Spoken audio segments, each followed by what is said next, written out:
जय हिंद स्टूडेंट्स, कैसे हैं आप लोग। मेरा नाम है अमन कुमार और ये है हमारा ऑप्टिक्स का लेक्चर नंबर 4, जहां हम बात करेंगे रिफ्रैक्टिव इंडेक्स और स्फेरिकल लेंस की। तो इसको लेक्चर को शुरू करने से पहले आपसे बोल दूं, अगर आप चैनल पर नए हैं तो चैनल को सब्सक्राइब जरूर करें और साथ ही इंस्टाग्राम पेज और हमारे जो फेसबुक पेज है उसके लिंक आपको मिल जाएंगे, वो भी आप फॉलो करते रहें उसको, ठीक है। तो चलिए फिर इस लेक्चर को शुरू करते हैं और यहाँ हम शुरुआत करते हैं रिफ्रैक्टिव इंडेक्स से। तो रिफ्रैक्टिव इंडेक्स क्या है, इसको बड़ी सिंपल आप समझ सकते हैं। पीछे हम रिफ्रैक्शन पढ़ चुके हैं, तो अगर आपने वो लेक्चर नहीं देखा तो वो भी पहले देख लें, फिर जाके ये समझ में आएगा। तो रिफ्रैक्टिव इंडेक्स बेसिकली हमें ये बताता है कि कोई लाइट रे अगर एक मीडियम से दूसरे ट्रांसपेरेंट मीडियम में जा रही है तो वो कितनी बैंड होगी। ठीक है, समझ में आ रहा है, वो कितनी बैंड होगी। अब वो बैंड दो तरह से होती है, एक तो नॉर्मल की तरफ होती है, एक नॉर्मल से दूर होती है।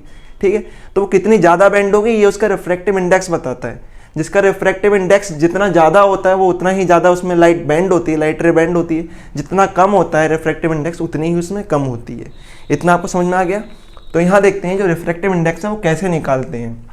अब हम यहाँ देखते हैं कि हमारे पास एक लाइट रे है जो एक मीडियम से दूसरे मीडियम में जा रही है।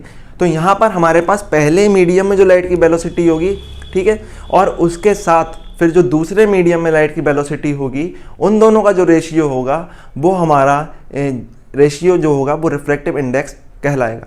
ठीक है, तो यहाँ पर क्या करना है, दो मीडियम हमारे पास। अच्छा, यहाँ पर हम देखें तो हम मान सकते हैं पहला मीडियम हमारे पास अगर एयर है और वैक्यूम है, इसके अलावा दूसरा हमारे पास कुछ भी हो सकता है, तो हम वहाँ पर भी ले सकते हैं, पर उसके लिए स्पेशल कंडीशन है, वो आगे देखेंगे। तो यहाँ पर अगर हम देखें रिफ्रैक्टिव इंडेक्स को हम रिप्रेजेंट करते हैं स्मॉल एन से। कई जगह आपको म्यू से भी मिलेगा, जो मैं बता चुका हूँ कि ये हम 11th और 12th क्लास में अगर आपने देखा हो तो म्यू से रिप्रेजेंट करते हैं, वरना हम एन से भी करते हैं। तो इससे चलते हैं। यहाँ अगर इसको मैं 1 and 2 लिखता हूँ, देखते हैं ये 1 and 2 को हम लिख सकते हैं क्या। देखिए, पहले तो हमारे पास होने वाला रेशियो होता है किसमें, पहले मीडियम में जो लाइट की स्पीड होती है फिर दूसरे मीडियम में जो लाइट की स्पीड होती है उसके बीच में। तो ये हो जाएगी speed of light in medium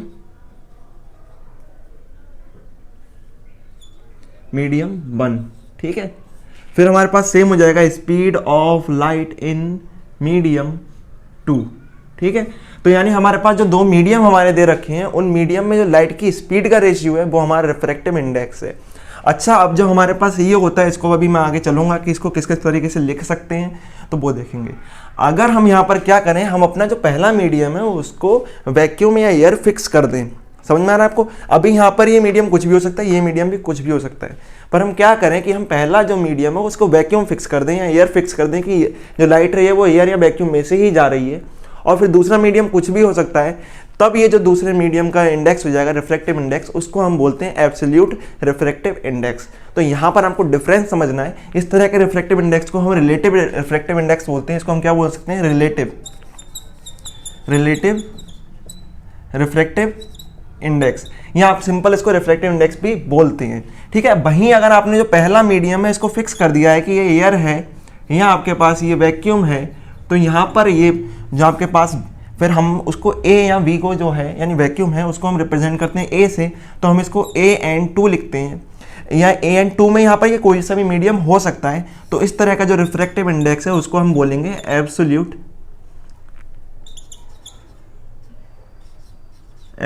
refractive index. ठीक है, तो आपको इतना ध्यान रखना है। ठीक, तो अगर मैं इसकी डेफिनेशन की बात करूं तो डेफिनेशन इसकी क्या हो जाएगी, it is expressed by the ratio between speed of light in medium 1। ठीक है, in medium 1 and speed of light in medium 2। ठीक है, तो इतना आपको समझ में आ गया। ठीक है, पहला मीडियम अगर हम फिक्स कर देते हैं एयर या वैक्यूम तो वो हो जाता है एब्सोल्यूट रिफ्रैक्टिव इंडेक्स। पहला मीडियम कुछ भी हो, दूसरा कुछ भी हो, तब हम उसको बोलेंगे रिलेटिव रिफ्रैक्टिव इंडेक्स। हालांकि ये भी रिलेटिव रिफ्रैक्टिव इंडेक्स में भी आ जाएगा, क्योंकि ये उसके किसके हम रिलेटिव देख रहे हैं, एयर या वैक्यूम के। तो यहाँ पर कोई भी अच्छे समझ में आ गया होगा। तो यहाँ एक दो चीज़ें चलते हैं कि इसको किस तरह से हम लिख सकते हैं, तो वो देखते हैं हम। तो यहाँ पर सबसे पहले जो हमारे पास 1n2 है, 1n2 का मतलब 1n2 को हम लिख सकते हैं 1n2 को लिख सकते हैं n2 अपॉन n1। क्या लिख सकते हैं? n2 upon n1। यहाँ पर ध्यान देखना, जो रिफ्रैक्टिव इंडेक्स की बात कर रहे हैं, जो भी हम मीडियम बाद में आता है, यानी जो भी मीडियम नीचे आ रहा है जिसमें हम स्पीड बाद में देख रहे हैं, रिफ्रैक्टिव इंडेक्स ही उसका है। और किसके रिलेटिव देख रहे हैं हम? उसके पहले मीडियम के। ठीक है, तो आपको ध्यान रखना है रिलेटिव इंडेक्स या रिफ्लेक्टिव इंडेक्स है वो किसका है? दूसरे मीडियम का, पहले का नहीं है। ठीक है, तो रिफ्लेक्टिव इंडेक्स हमेशा बाद वाले मीडियम का होता है। ठीक, तो यहाँ पर जो इस तरीके से रिप्रेजेंट कर रहे हैं, तो जो बाद वाला मीडियम है ना, n2 इसको ऊपर लिख लेंगे, n1 को हम नीचे लिख लेंगे। और यहाँ पर आपको दिख रहा है कि ये किसी न किसी के देखेंगे, क्योंकि ऐसे हम किसी का रिलेटिव इंडेक्स लिखेंगे नहीं, रिफ्लेक्टिव इंडेक्स लिखेंगे नहीं। लाइट रे कहीं ना कहीं से आई होगी, तो ये लाइट रे जब कहीं से आपको नहीं दिख रही तो हम ये मान के चलते हैं ये एयर से आई है। कहाँ से? एयर से या वैक्यूम से। तो ये आपको कहीं भी कुछ ना लिखा दिखे तो उसका मतलब वहाँ पर ए या एयर होगी। ठीक है, कुछ भी नहीं लिखा तब भी उसका मतलब एयर या वैक्यूम है, और लिखा है इसका मतलब तब भी वही एयर या वैक्यूम है। तो 1n2 को हम लिख सकते हैं an2 अपॉन an1। इसी तरीके से अगर मैं आपसे बात करूं, एक लाइट रे हमारे पास वाटर से ग्लास में जाती है, तो ये जो रिफ्लेक्टिव इंडेक्स ग्लास का हो जाएगा किसके रिलेशन में? वाटर के। ठीक है, तो इसको हम रिप्रेजेंट कर सकते हैं Ng अपॉन NW से। अब Ng क्या हो जाएगा? Ng जो है वो किसका है? ग्लास का रिफ्लेक्टिव इंडेक्स है। ठीक है, और जो NW है वो यहाँ पर क्या है हमारे पास? जो NW हम पूरा ले रहे हैं, एक मिनट इसको रब करते हैं। तो NW जो हमारे पास है वो आपका वाटर का रिफ्रैक्टिव इंडेक्स है। ठीक है, तो ये वाटर का रिफ्रैक्टिव इंडेक्स है। पर ये वाटर का रिफ्रैक्टिव इंडेक्स कैसा है? जब आपको ऐसे लिखा मिले तो ये वाटर का और ग्लास का एब्सोल्यूट रिफ्रैक्टिव इंडेक्स है। और जब एब्सोल्यूट रिफ्रैक्टिव इंडेक्स होता है तो यहाँ पर A होता है। ठीक है, तो A आप लिखें या ना लिखें उसका मतलब वही है। तो आपको ये लिखने का तरीका क्या है? जो बाद वाला आपके पास होता है उसको ऊपर लिखते हैं, जो पहले होता है उसको नीचे लिख लेते हैं। ठीक है, तो इतना समझ में आ गया। और इसको फिर हमारे पास कुछ चीज़ें निकलती हैं, उसको मैं रब करके पहले आपको समझाता हूँ। कुछ इंपॉर्टेंट फॉर्मूले या रिलेशन टाइप देखते हैं। तो देखिए हमने क्या देखा है, पहले 1n2 को कैसे लिख सकते हैं, इतना आपको ध्यान में रखना है। फिर देखिए यहाँ पर आपको 1n2 को हम एक तरीके से और लिख सकते हैं, वो हम लिख सकते हैं 1/2n1, यानी इसको घुमा कर भी लिख सकते हैं। अगर आप इसको नीचे ले जाएंगे तो यहाँ पर आप क्या देख रहे हैं, जो रिफ्लेक्टिव इंडेक्स है वो उल्ट घूम गया। ठीक है, वो रिफ्लेक्टिव इंडेक्स दूसरे मीडियम से पहले मीडियम का हो गया। ठीक है, तो पहले मीडियम का रिफ्लेक्टिव इंडेक्स बन गया और यहाँ पर ये दूसरे मीडियम का रिफ्लेक्टिव इंडेक्स था। मतलब किसी मीडियम का रिफ्लेक्टिव इंडेक्स दे रखा है किसी दूसरे मीडियम के रिलेशन में, रिलेटिव। ठीक है, तो अगर आप उसको घुमा देते हैं तो वहाँ रिफ्लेक्टिव इंडेक्स भी उल्टा हो जाएगा। ठीक है, वो पहले मीडियम का बन जाएगा फिर दूसरे से। ठीक है, तो इसके अलावा आप इसको क्या कर सकते हैं, यहाँ पर हम लेके चलते हैं। अगर हमारे पास 1n2 और 2n1 मल्टीपल में है तो इसकी वैल्यू 1 आती है। ठीक है, अभी कैसे आती है उसको देख लेते हैं। इसको हम लिख सकते हैं n2 अपॉन n1, यहाँ से हम देख सकते हैं। ठीक है, इसको हम लिख सकते हैं n1 अपॉन n2, तो इसको हम देखेंगे यहाँ से डिवाइड हो जाएगा, ये डिवाइड हो जाएगा और हमारे पास 1 आएगा। ठीक है, इसके अलावा और ले सकते हैं, यहाँ 1 2 लिया था मैंने, ANG करके भी लिख सकते हैं, ANW करके लिख सकते हैं। ठीक है, तो ANW, WNG और GNA इसकी वैल्यू भी आती है 1। कैसे आएगी वो देखते हैं। तो इसको NW अपॉन NA लिखते हैं, इसको हम NG अपॉन NW लिखेंगे। ठीक है, और इसको लिखेंगे NA अपॉन NG। तो देखिए यहाँ से NW डिवाइड हो जाएगा NG और NA। ठीक है, वैल्यू आएगी 1। पर यहाँ पर आपको ध्यान रखना है कि ये जो कॉम्बिनेशन है वो ऐसे ही नहीं बनना है कि आपको कुछ भी दे रखा है और आ जाए। तो एक वो प्रॉपर कॉम्बिनेशन होता है, उसका तरीका क्या होता है वो देखते हैं। साइक्लिक ऑर्डर में होते हैं, जैसे A से हम पहले W पर पहुंचे, फिर नेक्स्ट जो हमारा है वो W से ही शुरू होगा, फिर G पर गया, फिर G पर से ही हम A पर गए और लास्ट हम फिर से A पर घूमकर आ गए। ठीक है, तो ये एक साइक्लिक ऑर्डर है, ये आपको ध्यान रखना है। अगर यहाँ पर मैंने ये कर दिया होता आपके लिए ANG, तो ये बन के इक्वल नहीं होता। क्या होता है? ये बन के इक्वल नहीं होता, आपको ध्यान रखना है। तो आपको ऐसे 4 कॉम्बिनेशन मान लो बना के दे देते हैं मल्टीपल चॉइस में और पूछते हैं इनमें से कौन सा सही है, तो वो कॉम्बिनेशन सही होगा जिसमें उसका साइक्लिक ऑर्डर में आ रहे होंगे। तो हम डायरेक्टली देख के बता सकते हैं, आपको साइक्लिक ऑर्डर देखना है कैसे कैसे जा रहा है। जरूरी नहीं है AW करके हो, 1 2 करके हो सकते हैं, PQR हो सकते हैं, कुछ भी हो सकते हैं। तो इसी तरीके से आएगा। इसके अलावा और आसान तरीका अगर हम वो भूल जाते हैं तो बस इतना ध्यान रखें और जितने भी आपको दे रखे हैं उसको ऐसे अपॉन में करके लिख लें, यानी बाद वाला ऊपर कर लें और पहले वाला नीचे कर लें। इसको खोल के लिखेंगे, कट जाएगा, करके बना रहा है तो ठीक है, वरना नहीं आ रहा है कोई बात नहीं। ठीक है, लेकिन ऐसे अगर आप साइक्लिक ऑर्डर से ध्यान रख लेते हैं तो जल्दी कर लेंगे, उससे थोड़ा सा टाइम लगेगा। इसको मिटाते हैं, फिर चलते हैं आगे। चलिए, तो अब हम देखते हैं principle of reversibility of light. ये हम बड़े आपको सिंपल जल्दी समझा दूंगा क्योंकि हमें इतना डिटेल में नहीं पढ़ना होता है इसको। तो हमारे पास अगर ये कोई ग्लास का स्लैब है जो रेक्टेंगुलर है, तो रेक्टेंगुलर ग्लास का स्लैब है, ये आपको ध्यान रखना है, ठीक है। कैसे, तो ये रखा हुआ है, तो इसके ऊपर का जो मीडियम है वो एयर है, ये ग्लास है, इसके नीचे जो मीडियम है वो एयर है, ठीक है।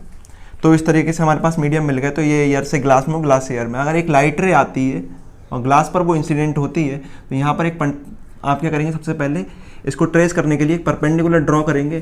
तो ये जो आपने जो परपेंडिकुलर बनाया है, ठीक है, तो यहाँ पर ये जो एंगल बनाया है वो आपका एंगल ऑफ इंसिडेंस हो जाएगा। इसको मैं बोल सकते हैं इंसिडेंट रे। तो ये हमारी इंसिडेंट रे आ रही है, इसको जाना चाहिए था ऐसा। अब ये कहाँ जा रही है, देखिए जो रेरर से डेंसर में जा रही है, तो ये बैंड हो जाएगी किसकी तरफ, नॉर्मल की तरफ। नॉर्मल की तरफ बैंड हो जाएगी और चलती जाएगी। फिर ये कहाँ पहुँची, नॉर्मल की तरफ बैंड होने के बाद ये हमारे दूसरा सरफेस जो इसका है, जो डिवाइड कर रहा है हमें ग्लास को और एयर को, ठीक है, तो ये वहाँ पहुँची, ठीक। तो यहाँ जब देखा तो आपने ये जो एंगल मिला है हमको रिफ्रैक्टिव एंगल है, और इस रे को हम बोल सकते हैं रिफ्रैक्टेड रे, ठीक है। अब यहाँ पर जब पहुँचे तो यहाँ पर भी आप परपेंडिकुलर ड्रॉ करेंगे, ठीक है, और ये ट्रेस करेंगे, ठीक है।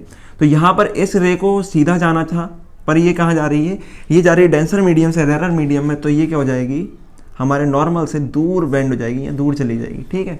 तो इस रे को जो बाद में निकलती है इसे हम बोलते हैं इमरजेंट रे, ठीक है।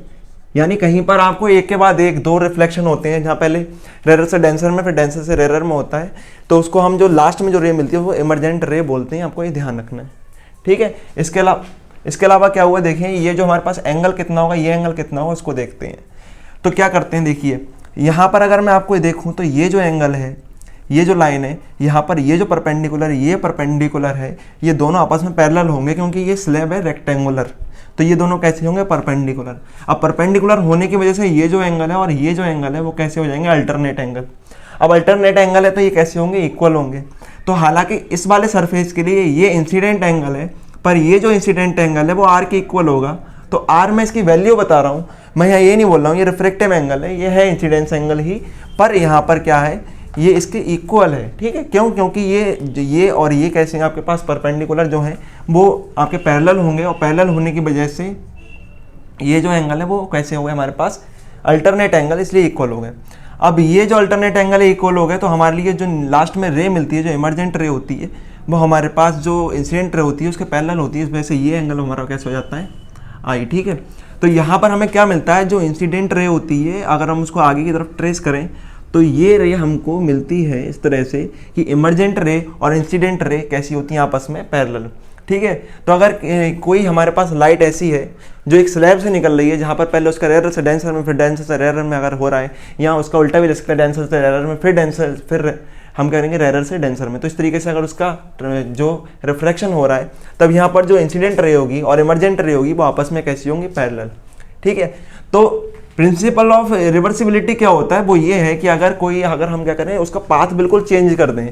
तो अगर पहले रेरर से डेंसर में जा रही है और डेंसर से रेरर में कर दें, तो हमारे लिए एक रिलेशन मिलता है जो हम पीछे भी देख चुके हैं। क्या, अगर मैं इस वाले सरफेस की बात करूं तो यहाँ पर sine I upon sine R बराबर हो जाता है आपके लिए 1n2, या हम देखो एयर से ले रहे हैं तो ANG, क्योंकि ए एयर से जा रही है ग्लास में, आपको समझ में आ रहा है, एयर से जा रही है ग्लास में, तो ये आई हो गया, ये आर हो गया, ठीक है। तो इंसिडेंट एंगल, रिफ्लेक्टेड एंगल, ठीक है। आगे करते हैं नीचे वाले सरफेस के लिए। तो यहाँ पर क्या हो जाएगा, साइन आर। अब आर मैं ऊपर क्यों ले रहा हूँ, आप कहेंगे भैया आर तो नीचे लेते हैं, पर मैंने बताया आर जो कल वैल्यू रिप्रेजेंट कर रहा है, पर इंसिडेंट एंगल तो यही है, तो इंसिडेंट को ऊपर लेते हैं, रिफ्रैक्टेड एंगल को नीचे लेंगे, एंगल ऑफ रिफ्रैक्शन को नीचे लेंगे, ठीक है। बोल कुछ भी सकते हैं आप, चलो आगे इसको लिख देते हैं आई।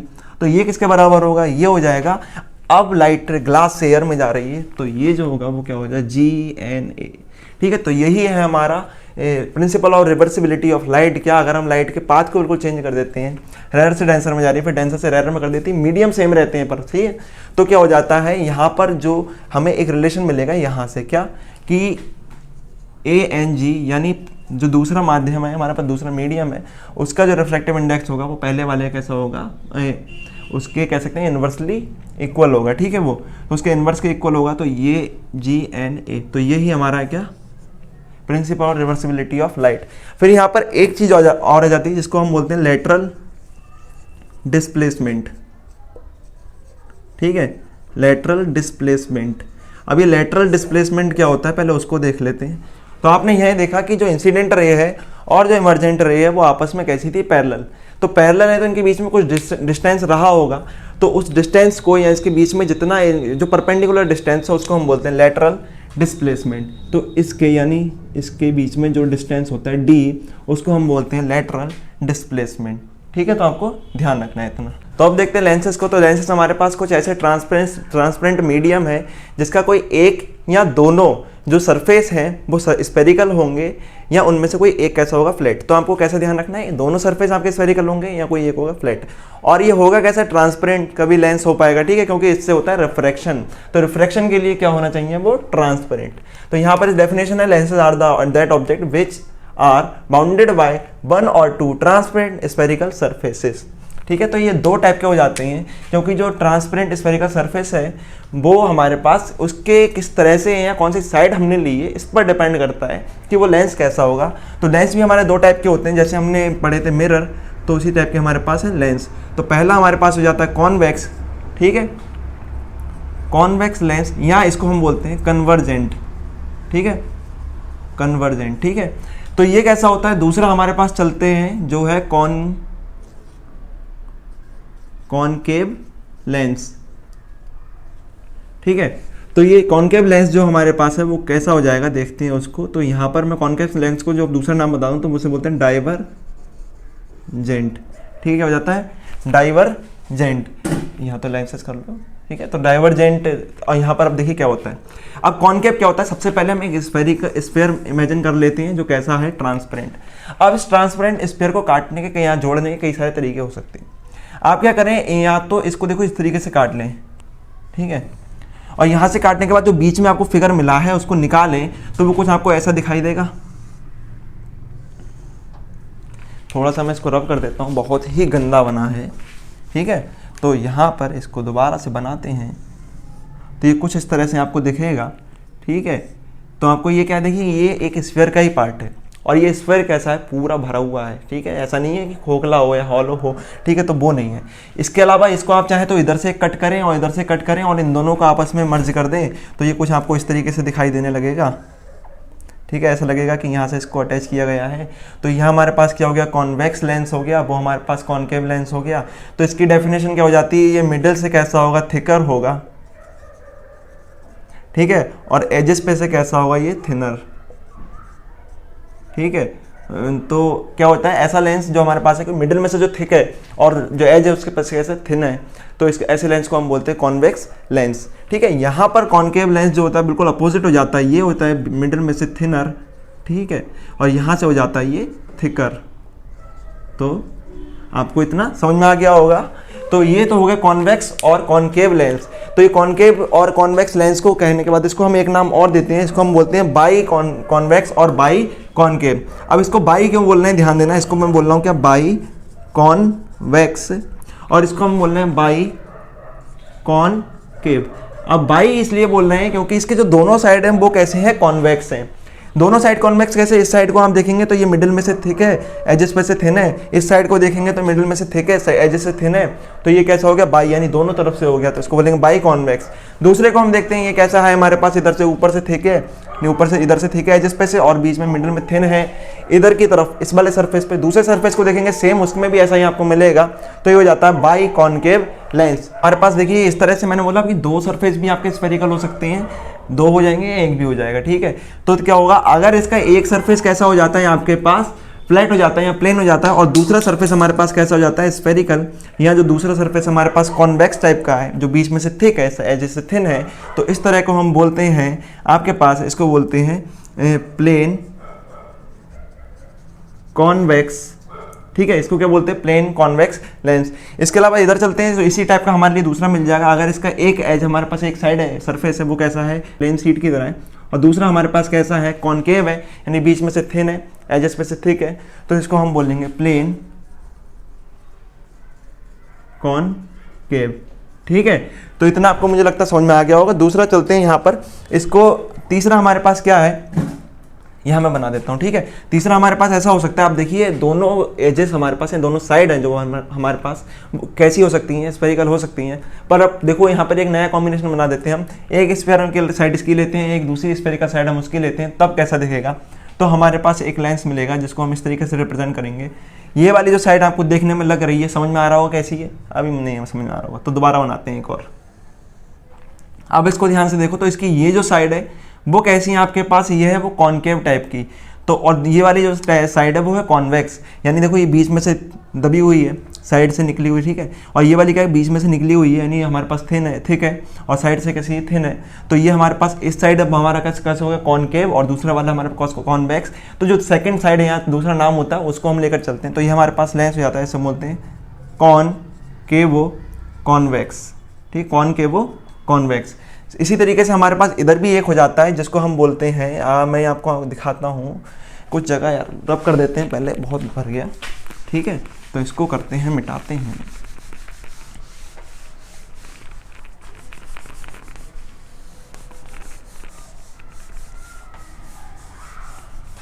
तो यहाँ पर हम क्या करते हैं, एक साइड उसकी ले लेते हैं हम इस तरीके से। देखिए, तो अगर हमारे पास कोई लेंस ऐसा मिल जाता है जहाँ उसकी एक जो हमारे पास एक सरफेस है वो हमारे पास कॉन्वेक्स टाइप का, दूसरा वाला कॉनकेव टाइप का है, तो इसे हम बोलते हैं कॉन्वेक्सो कॉनकेव, ठीक है। तो आपको समझ में आ गया डिफरेंस इसमें और इसमें, थोड़ा सा फिगर में आप डिफरेंस समझ सकते हैं। हालांकि आपको इस तरीके से पूछ लेगा कि कैसा कैसा दिखाई देता है। तो इसका एक सरफेस कैसा होता है, कॉन्वेक्स, दूसरा वाला कॉनकेव। इसका भी एक कॉनकेव होता है, दूसरा वाला कॉन्वेक्स होता है, ठीक है।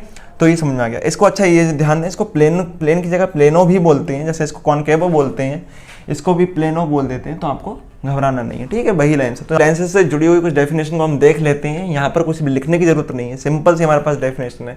सबसे पहले हम देखते हैं जिसको हम बोलते हैं ऑप्टिकल सेंटर, ठीक है। तो यहाँ हमारे ऑप्टिकल सेंटर क्या होता है, हमारे पास कोई भी अगर लेंस है तो लेंस के प्रिंसिपल एक्सिस पर ऐसा पॉइंट जिसपे से जाने वाली हमारी लाइट की इंसिडेंट रे बिना किसी रिफ्रैक्शन के, यानी रिफ्रैक्टेड हुए बिना, वो सीधी अपने रास्ते को फॉलो करती हुई निकल जाती है। तो उसे हम बोलते हैं ऑप्टिकल सेंटर, ठीक है। तो ये ऑप्टिकल सेंटर क्या होता है, यहाँ देखते हैं। तो ये ऑप्टिकल सेंटर देखिए हमारे पास जो हम बाई कॉन्वेक्स या बाई कॉनकेव पढ़ते हैं तो उसके बिल्कुल मिडिल में होता है और प्रिंसिपल एक्सिस पर होता है ये। तो इसको हम ओ से रिप्रेजेंट करते हैं, ठीक है। तो यहाँ पर अगर कोई लाइट रे इंसिडेंट होती है तो बिना किसी रिफ्रैक्शन के सीधी अपने रास्ते से निकल जाती है, ठीक है। अगर मैं ड्रॉ करूँ तो सेम यहाँ पर ये ऑप्टिकल सेंटर है, तो यहाँ से ये लाइट रे सीधी निकल जाएगी। तो ये क्या हमारे पास ऑप्टिकल सेंटर, ठीक है। ऐसा सेंटर है जिसे ऐसा पॉइंट प्रिंसिपल एक्सिस पर जिससे लाइट रे बिना रिफ्रैक्शन के सीधी निकल जाती है। क्लियर। दूसरा हम चलते हैं जिसको हम बोलते हैं सेंटर ऑफ कर्वेचर या रेडियस ऑफ कर्वेचर। तो देखिए ये दो स्फीयर से काट कर बनाए गए हैं, आपको सबको पता है, ठीक है। तो जिन दो स्फीयर से काट कर बनाए गए हैं उन स्फीयर के सेंटर को या उन स्फीयर की जो रेडियस है उन्हें उसके सेंटर ऑफ कर्वेचर या रेडियस ऑफ कर्वेचर बोलते हैं। पर इसमें हमें सेंटर ऑफ कर्वेचर और रेडियस ऑफ कर्वेचर दिखाने की जरूरत पड़ती नहीं है, ठीक है। तो हम उसको केवल बात कर लेते हैं कि यानी ये जो हमारे पास लेंस हैं, जो लेंसेज हैं हमारे जिस स्फीयर के पार्ट हैं या जिस स्फीयर से ये निकाले गए थे, काटे गए थे, उस स्फीयर का सेंटर, इसका सेंटर ऑफ कर्वेचर, और उस स्फीयर की रेडियस ऑफ कर्वेचर कहलाती है या होती है, ठीक है। इसके अलावा हम चलते हैं अगले पॉइंट पर जो हमारा है प्रिंसिपल एक्सिस। तो यहाँ पर आपको प्रिंसिपल एक्सिस समझ लेते हैं कि इसके जो सेंटर ऑफ कर्वेचर होंगे, अच्छा ध्यान देना, इसमें सेंटर ऑफ कर्वेचर कितने होंगे मैं आपसे पूछूं, या रेडियस ऑफ कर्वेचर कितनी होंगी सोच के बताइए, वीडियो को पॉज करके। तो होंगी ये दो। क्यों? क्योंकि हमने पीछे जो मिरर पढ़ा था, मिरर में केवल एक ही साइड उसकी स्फीयर थी या एक ही स्फीयर का पार्ट था, पर ये दो स्फीयर का पार्ट है। यानी एक अगर मैं इस पार्ट को ड्रॉ करूं तो ये इधर से किसी स्फीयर को काट कर बनाया गया है, ये वाला इधर से किसी स्फीयर को काट के बनाया गया है, तो इसका एक सेंटर इधर होगा। इस वाले स्फीयर का जिसका ये वाला पार्ट है, जिसका ये है, उसका सेंटर इधर होगा। इसमें देखेंगे तो क्या हो जाएगा, इस वाले का जो इधर होगा उसका सेंटर इधर होगा और इस पार्ट का सेंटर इधर होगा, ठीक है। और रेडियस भी फिर उसी तरीके से होगी। आगे प्रिंसिपल एक्सिस, इनके जो सेंटर ऑफ कर्वेचर होते हैं, दो सेंटर ऑफ कर्वेचर हो गए, एक लेफ्ट में एक राइट में, उनसे जाने वाली एक हमारी लाइन या जो इनविजिबल लाइन होती है जिसको मान लेते हैं हम, उसे बोलते हैं प्रिंसिपल एक्सिस। तो ये हमारे पास क्या है, प्रिंसिपल एक्सिस, ठीक है, प्रिंसिपल एक्सिस। तो आपको समझ में आ गई प्रिंसिपल एक्सिस क्या होती है। फिर हम चलते हैं यहाँ पर जो हमारे पास मेन चीज़ है, और पीछे हमने पढ़ा भी कन्वर्जेंट और डाइवर्जेंट बोलते हैं, तो वो प्रॉपर्टी कैसे डिसाइड होंगी उसको देख लेते हैं। तो सबसे पहले हम चलते हैं फर्स्ट प्रिंसिपल फोकस पे, फर्स्ट फोकस ऑफ लेंस पर, ठीक है। तो देखिए इसको क्या होता है फर्स्ट फोकस। तो फर्स्ट फोकस में हमारे पास क्या होता है उसको देखते हैं। हमारे पास अगर कॉन्वेक्स लेंस है तो उसके प्रिंसिपल एक्सिस पर एक पॉइंट होता है जिससे कोई भी लाइट रे इंसिडेंट होती है या लाइट रे चलती है तो वो लेंस से रिफ्रैक्शन के बाद प्रिंसिपल एक्सिस के पैरेलल हो जाती है। कैसी हो जाती है, प्रिंसिपल एक्सिस के पैरेलल। ठीक है, यानी हमारे पास कॉन्वेक्स लेंस के प्रिंसिपल एक्सिस पर ऐसा पॉइंट जिससे चलने वाली लाइट रे रिफ्रैक्शन के बाद क्या हो, प्रिंसिपल एक्सिस के पैरेलल हो जाए, तो उस पॉइंट को हम first focus of convex lens कहेंगे। ठीक है, इसी तरीके से हमारे पास क्या होता है, ठीक है, दूसरा हम चलते हैं कि हमारे पास कॉनकेव लेंस है, तो कॉनकेव लेंस के प्रिंसिपल एक्सिस पर ऐसा पॉइंट जिसकी ओर आने वाली यानी जिसकी तरफ कोई प्रकाश की किरण यानी लाइट रे आ रही है, तो वो लाइट रे रिफ्रैक्शन के बाद क्या चीज है, प्रिंसिपल एक्सिस के पैरेलल। तो ये जो लाइट रे है वो आ रही थी इस पॉइंट की तरफ, ये लाइट रे इस पॉइंट की तरफ आ रही थी, पर ये तो डाइवर्जेंट लेंस से फैला देगा जो हमारी लाइट रे है, तो ये करेगा इसकी तरफ आ रही है, पर ये कैसी हो जाएंगी, प्रिंसिपल एक्सिस के पैरेलल, क्योंकि इसने क्या करा, इसको इस पाथ पर जानी थी पर इसने थोड़ा सा इसको फैला दिया, इसने भी इसको फैला दिया। ठीक है, तो आपको समझना है कि हमारे पास फर्स्ट फोकस क्या होता है, फर्स्ट प्रिंसिपल फोकस क्या होता है। तो फर्स्ट प्रिंसिपल फोकस ऐसा पॉइंट पहले से ही होता है उस प्रिंसिपल एक्सिस पर जिसमें कॉन्वेक्स लेंस की बात करें तो उस पॉइंट से प्रकाश की जो किरणें हैं या लाइट रेज हैं वो चलती हैं और चलने के बाद रिफ्लेक्शन के बाद वो प्रिंसिपल एक्सिस के पैरेलल हो जाती हैं। दूसरा हमारे पास कॉनकेव लेंस में क्या होता है, एक पॉइंट होता है प्रिंसिपल एक्सिस पर जिसकी तरफ आने वाली लाइट रेज रिफ्लेक्शन के बाद प्रिंसिपल एक्सिस के पैरेलल हो जाती हैं, तो हम उसे बोलते हैं हम first focus of concave lens. ठीक है, तो आपको ध्यान रखना है इसका फर्स्ट फोकस लेफ्ट हैंड पर होता है, उसका राइट हैंड पर होता है, पर फर्स्ट फोकस हमारा मेन नहीं होता है, इसको हम इसे कंसीडर नहीं करते हैं। ये एज अ सिचुएशन बताने काम आता है कि वस्तु कहाँ रखी है, हमारे पास जो ऑब्जेक्ट है उसको कहाँ रखेंगे। ठीक है, तो इसको हम कैलकुलेशन में नहीं लेंगे, तो आपको इतना ध्यान रखना है इसका लेफ्ट में होता है, उसका राइट में होता है। ठीक है, दूसरी बात आपको जैसे पूछ सकता है ना मल्टीपल चॉइस में, इसलिए आपको ध्यान रखना है किधर किधर होता है। दूसरा हमारे पास चलते हैं प्रिंसिपल फोकस या जिसको बोलते हैं सेकंड फोकस। हालांकि इसको फर्स्ट प्रिंसिपल फोकस भी बोलते हैं, इसको सेकंड प्रिंसिपल फोकस भी बोलते हैं और इसको सिर्फ प्रिंसिपल फोकस भी बोलते हैं, क्योंकि जो भी लेंथ है हमारे पास जो न्यूमेरिकल्स में यूज होगा तो वो ये वाली लेंथ होगी, ये फोकस लेंथ होगी या फोकस यूज होगा। तो क्या होता है कि हमारे पास प्रिंसिपल एक्सिस यानी कॉन्वेक्स लेंस में प्रिंसिपल एक्सिस के पैरेलल आने वाली लाइट रेज रिफ्रैक्शन के बाद प्रिंसिपल एक्सिस के जिस पॉइंट पर मिल जाती हैं उस पॉइंट को हम बोलते हैं second focus of convex lens, या आप बोल सकते हैं उसको principal focus of convex lens या second principal focus of convex lens. तो इसको हम F2 से रिप्रेजेंट करते हैं। ठीक है, समझ में आ गया। तो इसमें लाइट रे पैरेलल आती हैं और बाद में जाकर हमारे लिए प्रिंसिपल एक्सिस के किसी पॉइंट पर मिलती हैं। यहाँ क्या होगा, यहाँ भी लाइट रेज पैरेलल आएंगी, तो क्या हो जाए, कॉनकेव लेंस के प्रिंसिपल एक्सिस के पैरेलल आने वाली हमारी लाइट रेज जो रिफ्रैक्शन के बाद ये फैल जाएंगी, तो फैल के आगे तो कभी मिलेंगी नहीं, पर हमको ऐसे देखने में लगेगा कि इस पॉइंट से आ रही है, नहीं जिस पॉइंट से प्रिंसिपल एक्सिस की आती हुई हमको लगती हैं उस पॉइंट को हम बोलते हैं सेकंड फोकस या second principal focus of concave lens. तो आपको ये समझ में आ गया। तो इसको जो हमारे पास इसको हमें नहीं देखना होता है, बस ध्यान रखना है कि इसका पहला कहाँ से होता है, इसका पहला कौन होता है। तो पहले वाले जो फोकस की बात करते हैं फर्स्ट फोकस की, तो उसमें एक्चुअली एक पॉइंट दे रखा होता है जिससे प्रकाश की जो किरणें हैं या लाइट रेज चल रही हैं या लाइट रेज उसकी तरफ आ रही हैं। पर दूसरे फोकस की बात करें तो इसमें लाइट रेज पैरेलल आती हैं और बाद में रिफ्रैक्शन के बाद में कॉन्वेक्स में पॉइंट पर मिलती हैं और कॉनकेव में पॉइंट से आती हुई निकलती हैं, दिखती हैं। तो यहाँ पर जो इसके दोनों फोकस है वो रियल है, इसके दोनों फोकस वर्चुअल हैं क्योंकि वहाँ मिली नहीं है, केवल लग रही है। दूसरा फिर आते हैं हम फोकस लेंथ की या फोकल लेंथ जिसको बोलते हैं। तो फोकल लेंथ हम यही वाली कंसीडर करते हैं, वो नहीं करते हैं। तो इसकी फोकल लेंथ को F से रिप्रेजेंट करेंगे और ये राइट हैंड साइड में है तो आपको पता है ये पॉजिटिव होगी, और ये लेफ्ट हैंड साइड में है तो ये कैसी हो जाएगी, नेगेटिव। ठीक है, तो इतना आपको समझ में आ गया, इतना ध्यान रखना है बस। और सिंपल सी एक चीज़ और होती है कि 1F1 ले लिया, जितनी आप यहाँ पर जितने भी डिस्टेंस होंगे उसको हम मेजर करेंगे आपके जो ऑप्टिकल सेंटर है। तो ऑप्टिकल सेंटर से F1 के बीच में जितना डिस्टेंस होता है इतनी डिस्टेंस पर एक पॉइंट और ले लेते हैं जिसको हम 2F1 बोलते हैं। ठीक है, इसी तरीके से वहाँ पर भी हम एक पॉइंट ले लेंगे उतनी ही डिस्टेंस पर जिसको 2F1 बोलेंगे। ठीक है, सेम हमारे पास जो फोकल लेंथ है या जो ऑप्टिकल सेंटर से उसकी डिस्टेंस है F2 का, उतने डिस्टेंस पर एक पॉइंट और ले लेंगे जिसे 2F2 बोलेंगे, और इसके में भी ऐसे ही करेंगे, इसको 2F2 बोलेंगे। ठीक है, तो इतना आपको ध्यान रखना है। इस वीडियो में इतना ही, अगले वीडियो में चलेंगे इमेज ऑफ फॉर्मेशन और पूरा लेंस खत्म कर देंगे। ठीक है, तब तक के लिए इस वीडियो को लाइक करें और चैनल को सब्सक्राइब करें।